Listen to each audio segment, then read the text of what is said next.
Berjiran dengan perkampungan orang Bunian. Hai semua, Assalamualaikum.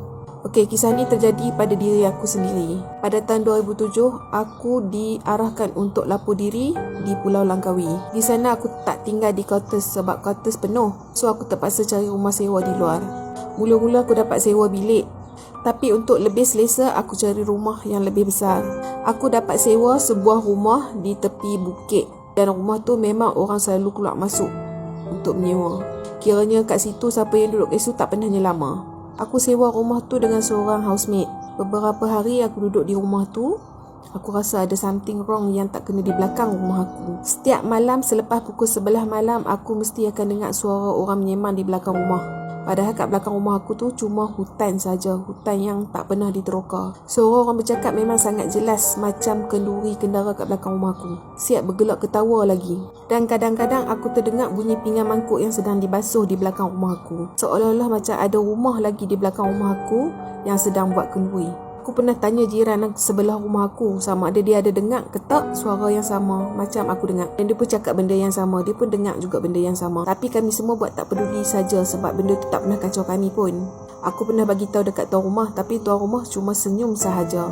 Masa tu aku tak percaya dengan benda-benda macam tu. Dan aku pun tak tahu kewujudan orang Bunian.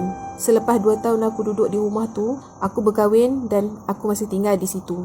Kami tak cari rumah lain sebab barangan di rumah aku sangat banyak untuk kami pindahkan dah. Tahun pertama kami duduk memang sangat mencabar. Kiranya aku tak boleh tengok pandang muka suami aku langsung. Aku rasa sangat benci dekat dia. Lepas aku bersalin, anak pertama, keadaan kami lagi teruk. Ada satu malam tu suami aku balik pada kerja pukul 1 pagi. Masa tu aku tengah menyusu anak dalam bilik. Aku terkejut jaga bila tengok dia berdiri dekat pintu masuk dalam bilik aku. Dia cuma berdiri dan pandang saja muka aku duduk tengah menyusu anak. Aku cakap dekat dia, buat apa berdiri kat situ. Aku panggil dia untuk masuk dalam bilik. Tapi dia tak masuk dalam bilik, tapi berjalan terus ke dapur. Lepas tu aku terfikir macam mana suami aku masuk sedangkan pintu aku kunci daripada dalam. Padahal memang jelas sangat rupa parah yang aku tengok kat depan bilik aku tu adalah suami aku sendiri. Siap dengan pakai baju kerja lagi. Tiba-tiba dari jauh aku dengar motor suami aku balik. Lepas tu apa lagi aku mula cuak lah siapa pula yang berdiri kat depan bilik aku tadi. Bila suami aku ketuk pintu rumah, aku terus buka dan terus aku peluk dia. Aku cakap tadi aku ada jumpa orang yang muka sebiji macam dia berdiri depan pintu bilik aku.